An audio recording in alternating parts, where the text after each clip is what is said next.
Hi, everybody. Welcome to another episode of the Who I Hire podcast. Here with me, Mick Griffin. Today's episode, as always, I'm super excited about because we are bringing yet another perspective to recruitment. My guest today, Piotr Szymczak, hopefully I got that right, Piotr, is joining us.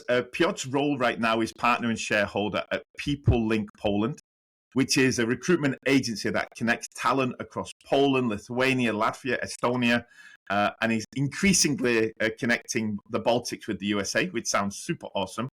But before that role, my guest has spent nearly a decade working in roles such as country manager, leading sales, leading growth in organizations.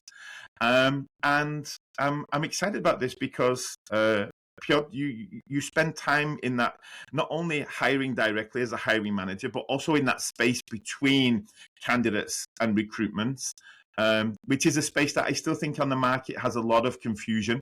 Candidates are not quite sure what that role is.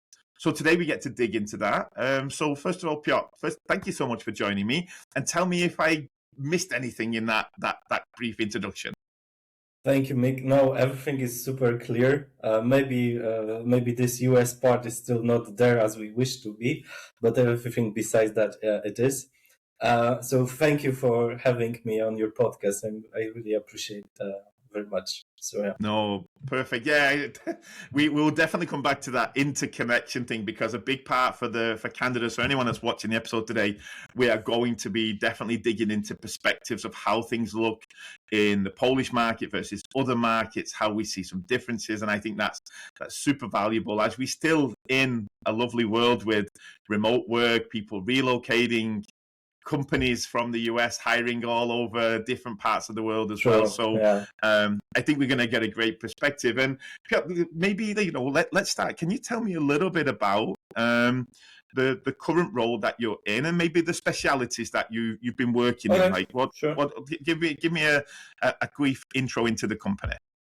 Right now, as a recruiter, I'm responsible mostly for the sales role on Polish market, maybe with some international exposure. But in general, People Link in Poland, we are really connecting Polish and Baltics business, so to say. We are bringing many foreign investors into Poland, and this is super important that at the beginning, when we talk with the investor about their business, how they want to scale up the business itself in Poland, it always comes to people.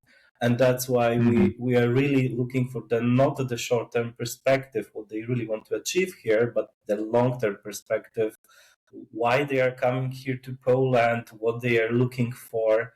And definitely these are the most two core questions that we always try to do it. As a quick example, many Lithuanian businesses right now, they need to think international, let's say even global terms. Why? Because if you are a niche player in Lithuania and you achieve a super perspective market share, you have to go international, right? It's not happening so often in Poland because it's 10, 20 times bigger the market. But if you are a Lithuanian company doing very well within your industry, then you have to go internationally. For many of them, the natural step is go beyond the border with Poland as a first step. And there are many different reasons why they are coming here. One is the business exposure itself to sell more, keep up the revenue and top line. But recently we are also getting the clients who are looking for the engineers roles, for example. And this is basically a barrier for them to even keep up the demand what they have in Lithuania.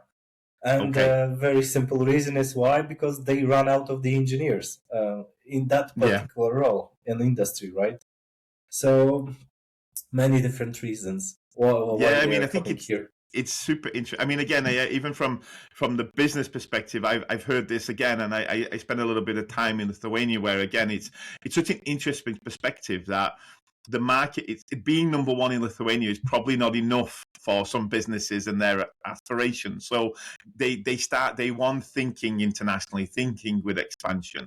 But when you talk about this perspective, if I can just clarify for myself and the listeners, which is, how many times is your role that those companies are setting up shop in Poland, so they have an office here, they have an entity here, versus are you finding yourself hiring Polish people, but the company is still based in Lithuania? How much is fully remote, and how much is it actually that there's a presence in Poland? I would say 50-50 right now. Okay. Many Lithuanian businesses are coming here, let's say with the scout approach, just hire a first sales guy, do the market analysis and basically build up the business by learning the market. But many of them, they are really mature enough to say, okay, we are in, right? We sell internationally. We achieve what we achieve in Lithuania or in the Baltics itself, but now is a moment when we are hitting really the pedal to the metal, and we are coming to Poland, and they are coming with really a big plans how they want to achieve their structure here. So for now, I would say 50-50. I'm always taking a little bit consultative role as well to help to bring to the business owners or managing directors, because of my present experience as a MD myself. I'm trying also to give them the hints that what could you expect if you enter the market too slow, right? Because Polish market is brutal when it comes to competition. Many international companies, regardless of the Baltics right now, really learn this in the hard way, that you think that, oh, Poland is a big country, I have a very good service or a product, I will sell here thousands. And then you hit the clients and they will tell you, oh, we have it similar, oh, we have it cheaper. And this ends the conversation, right? So that's why the people factor really matters for the investors right now. It's super important. Okay, I mean, this sounds super interesting, and because I know that you mentioned that majority of the time, the high percentage is those first sales roles or sales roles in general. Is that a good guess for me? Like, so what are the roles that you tend to recruit for right now? Sales managers, business development managers. I do myself also some kind of, let's say, sales director roles and MD roles if it happens. But as a people link in Poland, we have many different roles. Right now, a lot of engineers for the construction and highly, let's say, advanced technology, because those people are, let's say, really spot on right now in terms of the market of the employers. And in terms of the other roles, we are not yet specializing as a people link right now for Poland, because our primary focus is to really support the clients coming to Poland. So I would say in general, these are, let's say, main three factors where we are, let's say, focusing right now. Okay, and I mean, you again, like you said, like the nice thing is you've got experience, obviously, in various different areas of recruitment. You also have been a direct hiring manager as well, and as I said, like I'm sure that you could probably just about relate to still being a candidate as well. And one of the questions I like to ask my guests is, do you think it was better? Would you prefer to be a candidate today or 5 years ago? How do you see the market? How does it feel it changes? And what do you think is a better environment? Well, hard question, but I will tell you this. I think everyone expected that the life will be simplified with the new technology, with the AI, and also within the recruitment process. But I would say, in the same moment, everything got more complex in terms of navigating simple things like rewriting your CVs, right? 5 years ago, I would say it would take your time to rewrite a single CV, right? And now these days, let's even say it takes you 5 minutes with AI, right? Yeah. Really, it's such a big difference. But even if we would say, okay, are candidates re-preparing the CVs? Are they really focusing and tailor-making CVs for the current roles? No. Why? Because they still use one or maybe two versions of their resume, and they think that it's definitely suitable for the role. I'm a sales guy. it answers all of the questions within the hiring manager or recruiter. And it's not. So, to answer your question, I would say everyone would like to have current budget and be 5 years earlier, for sure. This is the biggest change. Yeah. But being very truthful with you, me as a hiring manager 5 years ago, I was really having the situation what I have right now in Poland, that there is a lack of really experienced and motivated candidates in the market. There is plenty of the candidates who really don't know what they want to do. And this is this massive, let's say, applications form where people are sending and they are building the frustration that they didn't get an answer on time. And as a hiring manager, I really experienced this 5 years ago. When in Lithuania or in Estonia, when I was hiring a person, every good resume was, looked by me 5 times. Like I was trying to read between the lines. I was spending a lot of time with the very good candidates because for me that was time, the resource that I can't expend more in that particular moment. So Polish market, I would say right now is having a different vibe than 5 years ago, for sure. There are some concrete industries which are having a curve. For example, IT roles, which are really, it's already visible in the market that some IT roles really stopped. It hit also the perspective of the budget very clearly. And this is something as a learning point, I would say, for all of us to really understand that this super hype season can go really, really fast off, and we should think about that. It's such an interesting environment for me because I'm thinking this a lot, like, the perspective as a candidate or even sometimes a hiring manager versus someone like possibly like myself and yourself, that we are now in recruitment every day and we are thinking about it every day. And what I'm seeing is like, I'm very empathetic to the press because I look at this now and I think that recruitment changes month to month. The volume of candidates, the roles that are in demand that used to be high level now at low level, what we used to be hiring seniors for, now we're hiring juniors. It's very, very fluid. And then I think about hiring manager, where in many cases a hiring manager is hiring maybe once every 6 months, once every few months. So the ground has shifted for them over 6 months. So they come back and go, okay, time to hire another role. And they think they can do it the same as we did in the past. And then I'm thinking about candidates who might be in the job market every couple of years, every 2-3 years.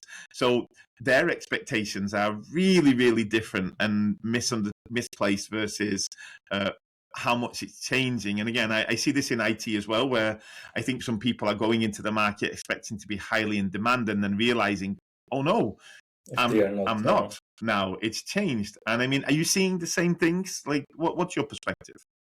Well, definitely. As a recruiter right now, Mick, I have to tell you that I see that the best sales guys right now in Poland, if they have a very good English language skills, they're really hard to find. I mean, of course, you can find them, but there is a lot of question about the budget. A lot of hiring managers, they really don't know where is the focus in terms of the sales skills, what they really want to have. Is it a sales hunter or sales farmer? And me as a recruiter, this is one of the things that I'm really trying to understand from the day one when we start the project. But answering your questions and giving similarities to IT, there is plenty of ex-sales directors right now in Poland which think that they can go down in the ladder terms and they will show up, and from sales director they can be key account manager. And as a recruiter, I'm always puzzled. I'm trying to get them during the screening, the motivation part, right? And this is where I find the source of the frustration, that they are frustrated that they are, let's say, they ended up the career as a sales director. They want to reinvent themselves, right, in terms of the new, let's say, role or job, a title. But mentally they are still stuck as a sales director, right? And I'm always trying to explain them that my role as a recruiter is to help you go through the process, to even for you yourself to understand, okay, what I need to do to understand that now I can be a key account manager. And even though sometimes they are going to the interview with hiring manager and they collapse, right? Because hiring manager is just double checking, okay, are you really in for the key account manager? And after first yes, they go exactly the opposite road, saying that I can be your sales director, I will do this and that. Just give me 10 people, right? Yeah. Give me And it 3 months. doesn't work. Give me 3 months as Yes, account manager. I'm going to revolutionize. Yeah. yes, No. yeah. And it doesn't So work like that. yeah, I think. I mean, my history is sales, as being a sales person all the way up to kind of leading sales. So I see the market and how complex it is, and I also think that I see some of those seniority people who are not only coming down the ladder because they want to find employment. They had a tough couple of years, and they're a little bit like, Yeah, okay, but they come into this thinking, give me the easy job. And as hiring managers, we know it's not easy, and we don't want you to come here to rest and recover. We want you to come here to win and be successful. So it's exactly. it leads Piotr into my next question, which is, you know, in your experience now with the roles that you are looking for now, what is your recruitment process looking like? Are you opening a role and accepting applications inbound? And if you are, how does that process look? And are you actively sourcing, or what some people know as headhunting? Are you going looking for the candidates? What does an average recruitment process look for you like today? Average process looks like that we are definitely doing the direct search. Okay. Sourcing candidates, of course, LinkedIn is the main source these days, but we are looking elsewhere as well. The other sources, Mm-hmm. websites of the competition or concrete industry for sure. The other, let's say, stages are phone screening, which for me, basically, it's the main question about your motivation. I can read Yeah. your experience, but I'm just asking, okay, so why we are talking today? And that's my motivation question. Like what is Yeah. happening? Yeah. And I'm always looking into the perspective that it triggers me or left my notes somewhere that, okay, this person after 7 years, he achieved everything, every client, he wants to shift to different industry, or Yeah. he's really having a bad time because some kind of shareholder structure changed and there's the new management. After some time, it's a natural way to get out. But when I hear that, oh, it depends how much you pay and so on, don't get me wrong. Of course, the money question will be there, right? But it's a moment when you talk about the money, very important, not Yeah. only the nature of the question, right? And such candidates, believe me, they don't see this from the perspective of the hiring manager or the recruiter right now. But Yeah. just answering the question of, I will move to you if you will pay double my salary, Yeah. it's a natural stopover for me. With some candidates, I'm trying to give them second chance in terms of, look, the money, of course, is important. Here's the budget or how much you expect these days. But if I could give a top hint to the candidates, try to talking about motivation as a factor, uh, money as a motivation factor. It doesn't work in any case, right? Yeah, So I think about this a lot, and I like I'm like, I'm a salesperson. So if you're a salesperson listening to this podcast, take everything I'm saying from a point where I actually think business development people are a very specific group anyway. And mhm. I was brought up over the years, and my father was a salesperson as well. So I've that good salespeople never look for the job find them. Yeah, this was like the Yeah, age true. old saying, and I think there's some truth in that. But the flip side of it for me is I see in business development roles most of the time, when you source a candidate, when you go to a candidate in a business development role to talk, sadly, because either they didn't experience this a lot, or the way, as soon as you go to source a candidate, they're adding 30% onto what they actually need. They're like, I'm in demand. They want True. me. I'm going to raise the Yeah. and like you said, in most cases, I can imagine. I would love to. Probably way too far in my experience. But then the flip side is a salesperson on the market is coming to you cap in hand. Like, I'll take anything. Like, let me. And we don't have the middle. We don't have those people that I wish that salespeople on the job market would not be so quick to compromise, and they would be honest about their expectations and what they need. But then on the flip side, when you're reaching out to someone in business development, I wish they didn't go so high instantly because they think that they're in that position of power. And maybe it's just because they spend all day selling. It's nice to be sold to once or twice. But do you experience the same thing? Well, I can tell you a story as a hiring manager in Lithuania, exactly what you were just told. At one point, we really had a problem with a replacement, right? And the candidates I've got, they were like super bad or super good, but super expensive, right?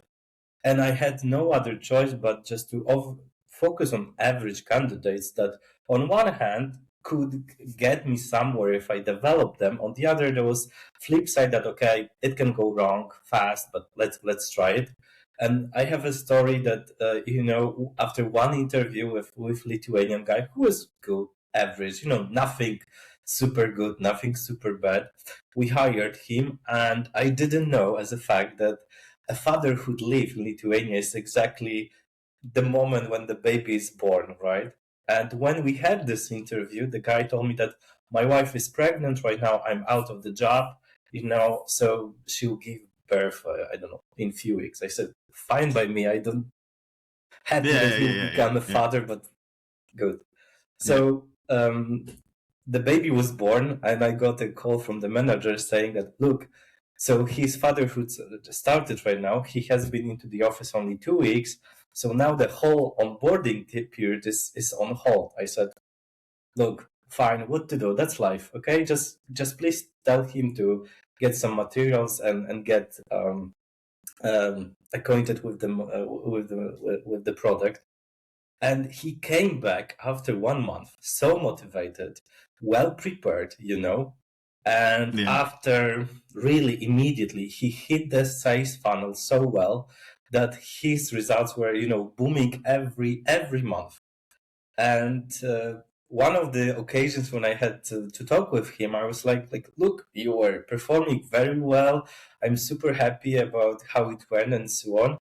And he told me that I never thought about it during the recruitment process. He told me that, Piotr, you were the only one who gave me the chance in the moment that my fatherhood starts, and nobody thought about that from this perspective. So I came here because I was motivated because you gave me a chance. This guy, Mick, was the best sales guy in the region for almost 4 years. Really. I mean, and if you would ask me how to find this person, there is no recipe for that. It's just that particular moment and that particular conversation. And 9 out of 10 times, that conversation wouldn't end up that somebody could give him a chance, right? Yeah. So for the candidates, I would tell, be yourself during the interviews, right? Be yourself. Don't try to pretend a super sales guy star if your results doesn't prove it, right? If you are average in the sales, tell it why. Also, the results are like that. And this is something what you just said as well, that, somebody has in their blood to be a sales guy, right? It's a natural. Some they try to make up the skills and really become a good sales guy, right? Yeah, I mean, I love the story. I love the story, and again, I think that with sales from both the recruitment side and the candidate side, I think we are very guilty of trying to create extremes. So we are pushing very hard, or we are overselling ourselves, or we are over expecting the candidate. I mean, you must have this as well, where I've worked with people who have asked me to recommend salespeople, and they're really hoping within the recruitment process they will be guaranteed top salesperson. And I'm like, hey, listen, I've seen the people who have knocked the recruitment out of the park and not made it through the first 3 months. And I've seen people who are quite humble in the recruitment and be a fantastic salesperson. I think sales is definitely the extreme. But Piotr, I want to ask you, if I can, with your experience here, like especially with sourcing, especially with the sourcing and being a candidate. First of all, like what can a candidate do to be more sourceable, to be more to be easy to search, to easy to be found? Because I don't know about your perspective, but I also know out there on the world right now, there are some phenomenal salespeople that don't have LinkedIn accounts, which for me is obviously mind-blowing. But I know we're in a bubble here, so to speak.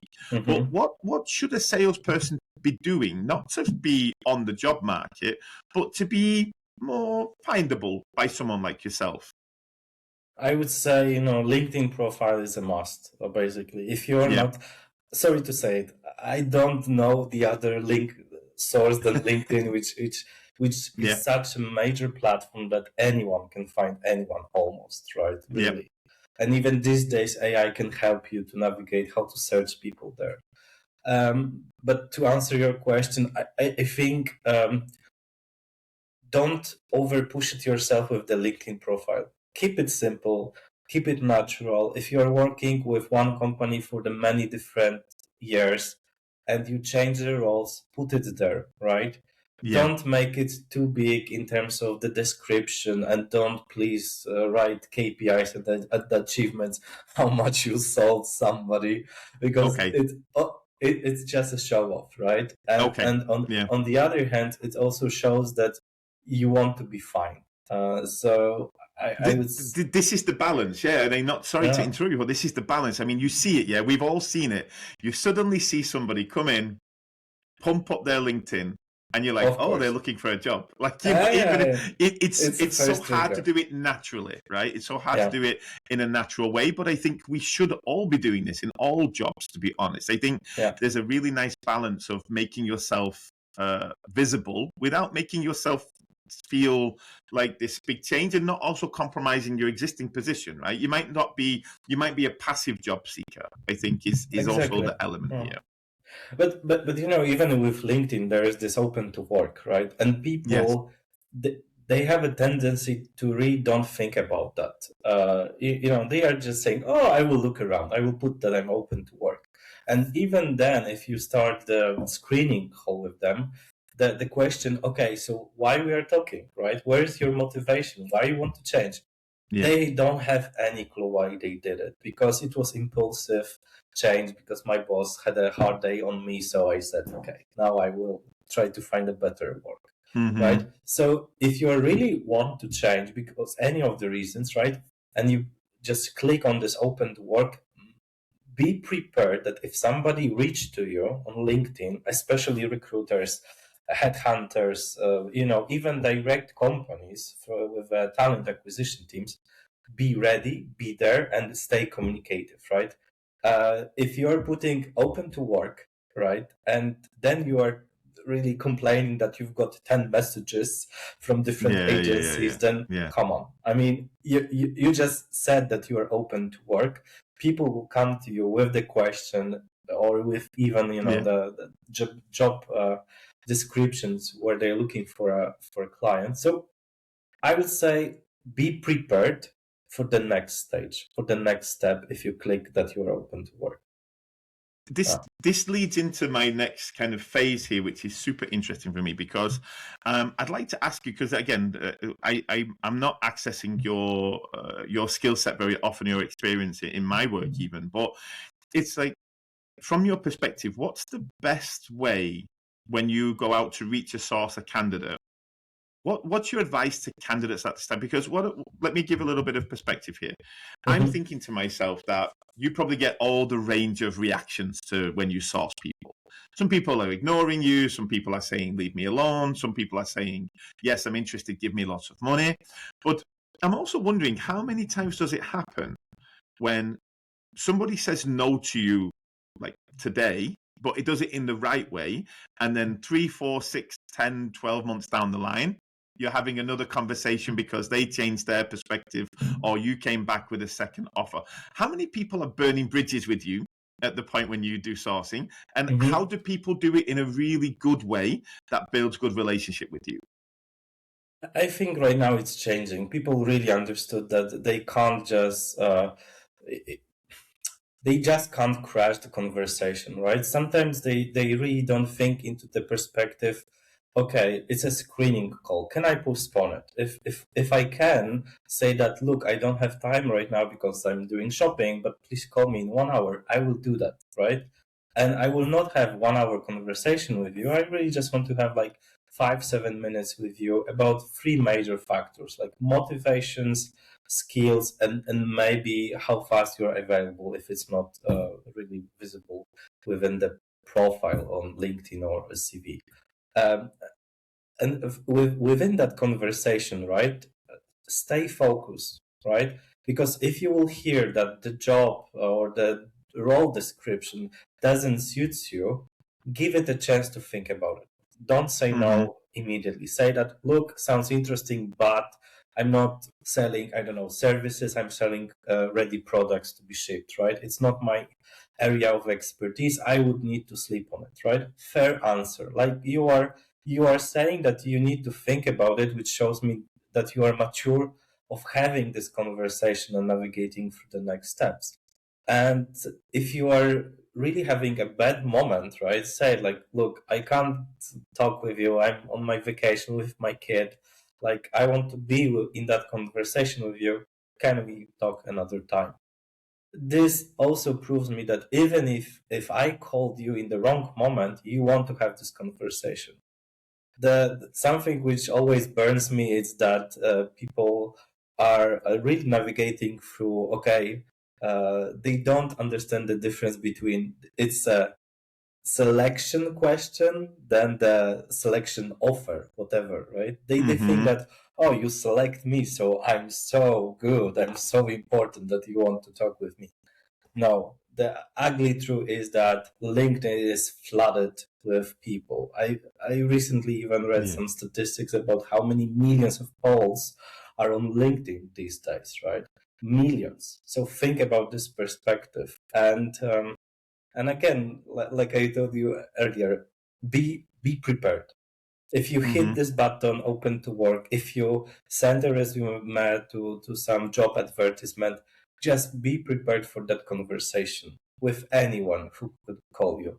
Because in one case, it could be a recruiter. In other case, it could be a hiring manager in role of the managing director who just randomly picks CVs and decided that, okay, I really like the guy because, or girl, because on the CV, I will call him myself, right?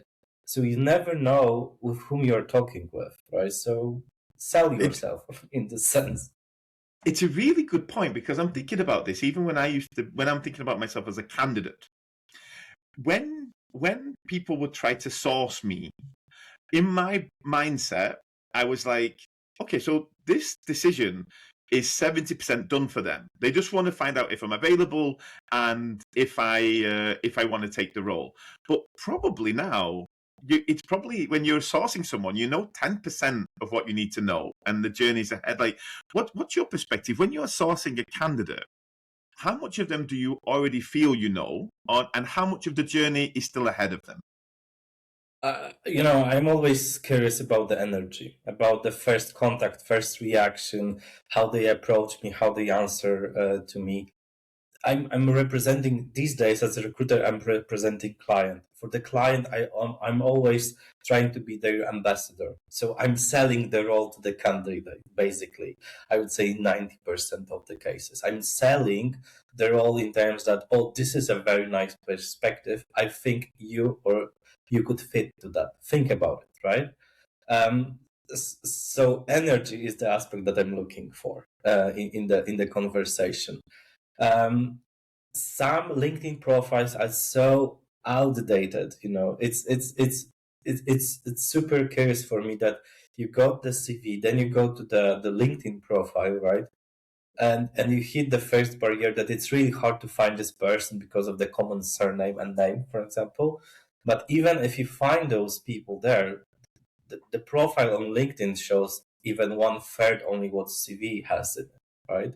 And I'm not talking about the description. I'm talking about the roles or the scopes of the job. So again, I would say I have a prepare former yourself to be employee. fine. I have a former employee that's still who I stopped working with 11 years ago, and his LinkedIn says that he still works there. So we laugh about it, but yeah, there are a lot of extreme cases in this case, I think. True. Many business angels or investors, they have a really simple profile on LinkedIn, but that's the other reasons, right? Those people are rather from LinkedIn to connect the dots, so to say, right? They are not there to be employed. But most of the candidates, if you are on LinkedIn profile, show yourself, be prepared. The LinkedIn is basically your virtual business card. So treat this as your virtual personal space that you can show it. And these days, the example from yesterday, I was sourcing a candidate, which was, based on the LinkedIn profile, quite good. I would say a proper average sales guy. But unfortunately, I saw that he was very active with the comments, on LinkedIn. Oh my God, comments were so passive aggressive in this case that I would tell you one thing which I learned as a recruiter: be professional on LinkedIn. Even if you don't like someone, or if you don't even like the company or the product, right? Okay, tell it in the way that it's not passive aggressive. If you don't rely on the values of the company, explain why. If you need to comment, right? If you want to comment with let's say with the expertise level, do it, but don't take it personal. That this and that, it's bullshit because I worked there for many years. No, just be professional, right? And with that example, Nick, I had a problem because on paper that candidate looks strong, but already when I called him, right, he was really also pushy to me in terms of that. Oh, why you are calling me? So why we are talking? I said, open to work. I found you. Look, I just wanted to talk. And again, this 5-minute conversation didn't went well because if this is the way how you answer the call, now imagine how you can answer the call from the client or prospect, right? So absolutely, and I mean, I think this is it's both a common thread, but it's from a different angle, which is I still think that, like, from my advice to candidates consistently, probably bored of hearing me say this now, which is you have to treat every situation like it's the only situation. exactly. When we are doing recruitment processes, this is not a test of your skill set most of the time. What we're looking at is saying we have to best guess how this person will function on a daily basis in the job. So sadly, like you said, we are judging you on those micro experiences. We're judging you on how fast you reply to your emails. We're judging you on how you answer the call from the recruitment company. We're judging you on your demeanor, how you comment on other people's posts. And sadly, what we're trying to do is we're taking like a tiny bit of our experience with you, and all we can do is multiply it and imagine that you're like that every day. And and don't get me wrong, I know it's unfair. You might be having a bad day. I know that it's probably not a really good example of your true holistic character, but it's all we have to go on. So what you've got to do is, if you are, I agree with you entirely, and like you've got two options, I think, in most of the cases. One thing I like by you, and this is something that is coming up as well a lot, which is if you are having a bad day, if it's a really bad time, start with that information. Hey, I know we have a call scheduled today. I have to let you know I just had this problem. Would you prefer if we reschedule, or like be honest? I think this is super, super important. Or, sorry to say it, get past it. Okay, I'm feeling really rubbish today. Can I, for 30 minutes, channel all my positivity into this one call, and then afterwards I can go back to lying under the covers on the couch having an awful day? Like, bring out the best version of you, because that's all we have to go on. I mean, would you agree? Absolutely. And as a hiring manager, a few years ago, I had a situation in Estonia where a really young candidate was scheduled for the interview with us. And we had so many things planned that day. And she just called. She called, right? And said, look, can I come 1 hour earlier because I need to go outside and I will miss the bus or train. And even though we really had to reschedule one meeting, internal one, but still, we said, look, fine, we really need this time with you. So if the opposite is to not have this interview at all, that of course let's reschedule. And even on spot, she came earlier, but it was prepared in advance. On the other hand, I also had as a hiring manager situation when the guy showed up 2 hours earlier before the interview because he thought that it would be so nice to come. And but he really wanted this job, and that was his main motivator. But it went, the opposite way. Everyone was surprised that he's coming after the lunch. Nobody was prepared. We were like running like a chickens without head, right? Okay, so please sit here. We will just move this person to the conference room. Again, maybe a supreme case of how not to behave. Scheduling interviews, but it also counts.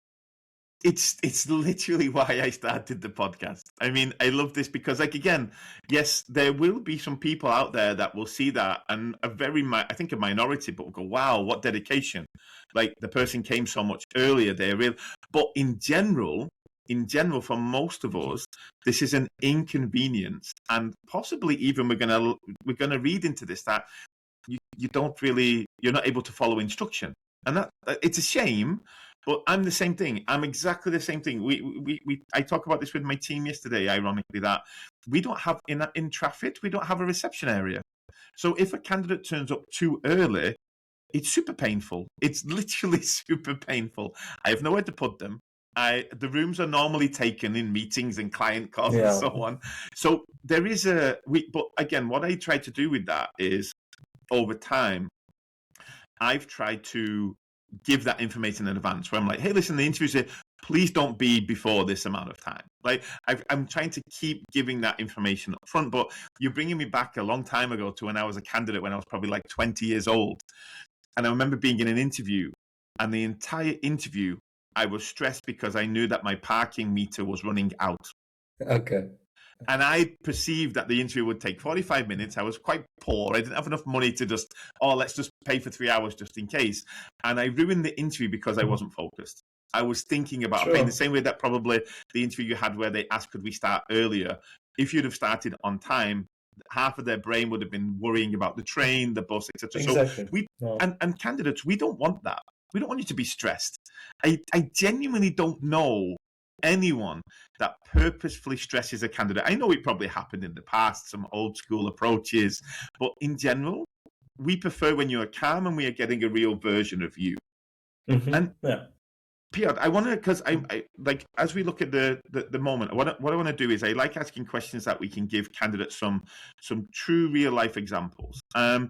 What is something that a candidate did for you in a recruitment that really impressed you? What's an example of something that really made them stand out, or you were not expecting it? What's a good practice that a candidate did for you? In general, I would say please come prepared about yourself, right? Not be over prepared in terms of like shooting numbers out of quickly out of your head, but really come prepared with the motivation, right? Why you really want to change. Spend some time reading either the job description, profile of the company, not in terms to tell me as a hiring manager. I was really looking into that of course they will not understand what we are selling, what is our service, but I just wanted to understand, have you prepared yourself? And Mick, today we have AI for that. 5 years ago, it was just a simple website, but it was still the same effort. Just spend 5 minutes, try to understand what are the company's values. Many companies has, part of the website, which is called values or commitment, whatever, and you can already see what they are doing. Is it something that you rely to or not? So preparation is something that I always look for. I'm always a little bit worried if person is selling itself too much. I mean, like just take me. It doesn't show the motivation. I would say it showed the desperation. So that's what can you give me an example, just so the candidates can connect that? Like, give me an example of how did someone show you they were the right level of prepared? Is it the questions that they asked you? Is it their physical appearance that they really, were calm and collected? How does someone show you that they are prepared for a meeting? These days, as a recruiter, I look into the specific, if they really wrote the job description, job advertisement, or whatever I shared with them earlier, right? And I always getting the simple question like, okay, within this, what I sent it to you, this document, what were like one or two things which stand out for you, which you really connected? And this shows you that if this person even read this and prepared, I had a case recently when I was recruiting for one of the dealers, car dealers in Dolno Śląskie near Wrocław, right? And this person was really coming prepared because that was a B2B clientele, which is not a usual case for the car dealers these days. But this person was looking into the aspect how he can connect already his clients from his current industry, which was not related to that, to selling basically cars to them, right? And he not only told me this in one sentence almost, right? But he said like, you know what, this is actually that is the direction where I want to go with my career. So it proved me that not only he prepared himself, but he had already some thinking about it, some process behind it, that he was really looking not even to particular role with that client of mine, but in general, right? So this interview went quite well. I, of course, presented him to the client. Client loved him on the interview spot. This is the case that you never hear, but on the spot, he got a job offer, basically. A handshake, right? After it was a long interview with the client, but he got a handshake with the client. The next day, there was a draft of the agreement already ready for him. And it took us, I don't know, 5 days, maybe from day one to day when he got an offer. And during that 5 days, he got a screening call with me, interview with me, and a full interview with the client. And this is the stories that everyone looks, doesn't happen so often. It happens if you're really show yourself there in that particular moment, right?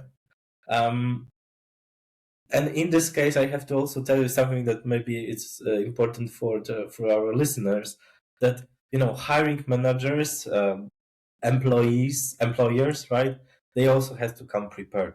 I mean, stay focused as well on the candidate, because if we focus so much and spend so much time to bring you the candidate, right, which you wanted to have, which ticks a lot of boxes in terms of what you're looking for, then spend this half an hour very well. I mean, at least stay focused on this person, because again, you never know what happens in a few months. Maybe this is not a time for you to make it happen in terms of the cooperation, but maybe in some time you will find yourself in the journey that, okay, let's come back to this person because the impression is still positive after even a few months, right?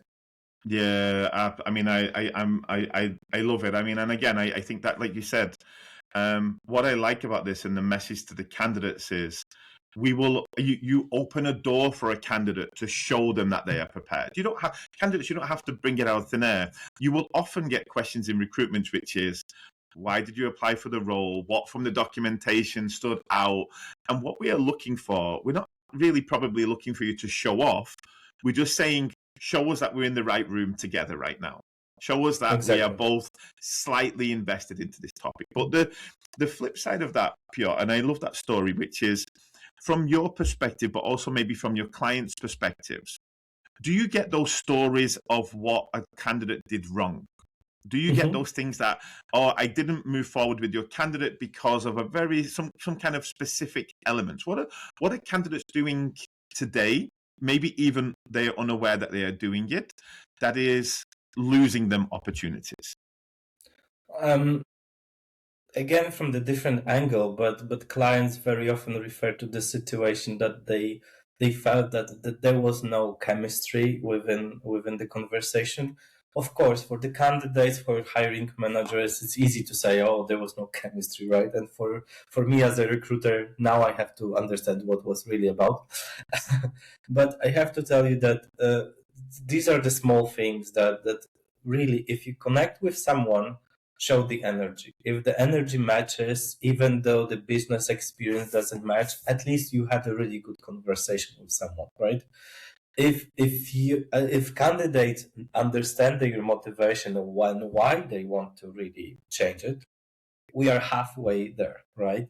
The other half is on the hiring manager or the client right now, which I'm trying also to debrief in terms of like, look, we can discuss the budget, right? But please expect that the candidate will narrow the question about the budget at the end, right? And talking about money for hiring managers is always the perspective that, oh, we know it very well, we have a budget and that's it, right? In big corporation, the budget is so strict that you can't even move the needle, to add 50 zloty to that. In other companies, they are always trying to stay a little bit flexible with the budget area. So my role as a recruiter right now, I'm trying to give the feedback in advance to hiring managers and prepare them that, look, there can be a budget discussion. Don't say hard no, okay? And then a very simple reason is that you don't really know, at least you're an owner, right? You really don't know if you can move the budget, right? If not now, if not today, maybe in a year from today, right? But don't say hard no. Just listening to the market expectation because it's an added value to you, right? So I would say this meeting between the candidate and hiring managers is super important because, again, like you said, this one shot. This is the moment of truth that you are sitting in front of your possible next boss, right? Yeah. If you like this person, if the candidate knows with whom they are meeting with, they need to also try to understand who is this person. As a recruiter these days, I'm also trying to prepare the candidates in terms of that, look, this person is super concrete, right? This person likes to have a chit chat at the beginning, right? So take this as a moment that, you can show yourself even with the conversation about the weather or the car industry or what Ferrari did with electric car, whatever, but take it as an opportunity to you, right? Yeah, I mean, I think that we hate to admit it, but I don't know why we are so defensive against it. But likability and chemistry is vital. It's vital. I mean, for me, you can be the record-breaking salesperson in your industry for 5 years in a row. If in an interview you give off vibes that like you are not likable or very difficult to work with, I don't know many managers who are brave enough to say that person's going to be really difficult, but okay, we want that money, we want that skill set. Like I think you have to have that, and you have to. I think half of the journey is to build the chemistry. And I was thinking about this question before that point, which is, you've got a lot of experience with volume as well. Like, what would be your advice to a candidate who is usually nervous in an interview, especially, and how much do they need to work on that? The reason I'm asking that is because I've been in recruitment experiences, especially in business development, and if the candidate seems nervous to me, it's a little bit of a red flag. I'm like, like new experiences, new things. But on the flip side, I empathize with candidates who are naturally nervous. It's a very emotional, challenging thing to be in a recruitment process. What is your advice to someone who is naturally nervous but could be really good in the role? How can they overcome this, or do you think they need to overcome this? I would say practice a little bit, right? I would say it will be super odd that the salesperson has a situation like that to be nervous, but okay, taking your example, just practice. Knowing your areas for improvements, so to say, It's one thing that you can do it on your own, and this is something that you control, right? You don't control someone's perception on what you will say or what they will think about it, but if you can practice, do it. I'm always referring this to the very experienced managers who are applying for the director's role or even executives. Like, you need to think about yourself in the 5 sentence perspective as an opener, right? Say 5 sentences that this person will remember about you. Don't say that you were a big CEO for running company for 20 years and you hire thousands of people. There are plenty of candidates like that. Say 5 sentences that the hiring manager will remember about you. And this, and sounds silly, sounds easy. 5 sentences, I can made up 5 sentences. No, you don't. No, you don't. It's really hard. And again, 5 years ago, it will take you, let's say, 2-3 hours to really sit down, write it down in Polish, then translate it to English, make it happen, make it a little bit more funny or catchy in the way of wording. But these days, Jesus Christ, you have AI, you can sit down, type it 5 times, look at which speak up mostly by your tone, not AI, and you can really choose from it.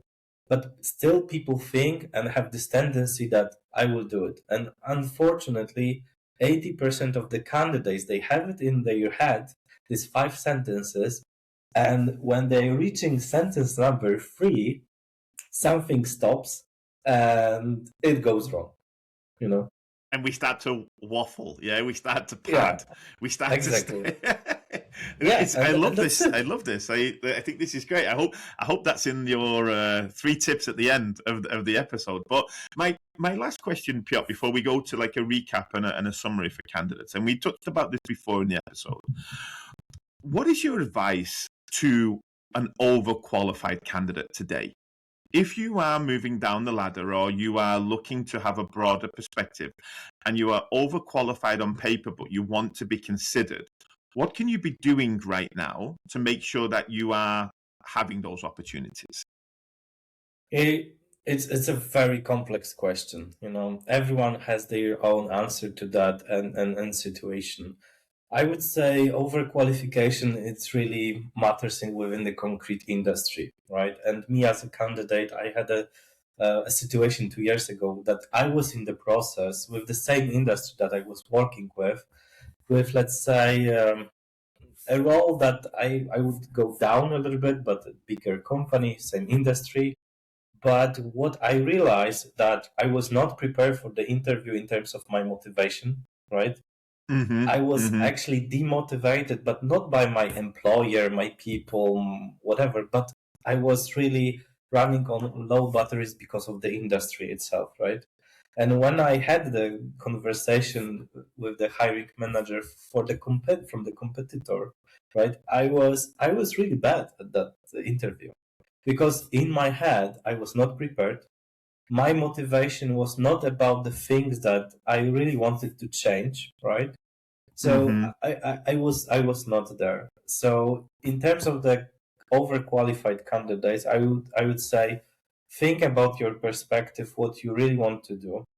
If you were in the director position and right now you need to go down to managerial position only, ask yourself, do you want to start this in the same industry or you want to change the industry? Mm-hmm. Maybe it also correlates to the concrete, let's say, type of the company.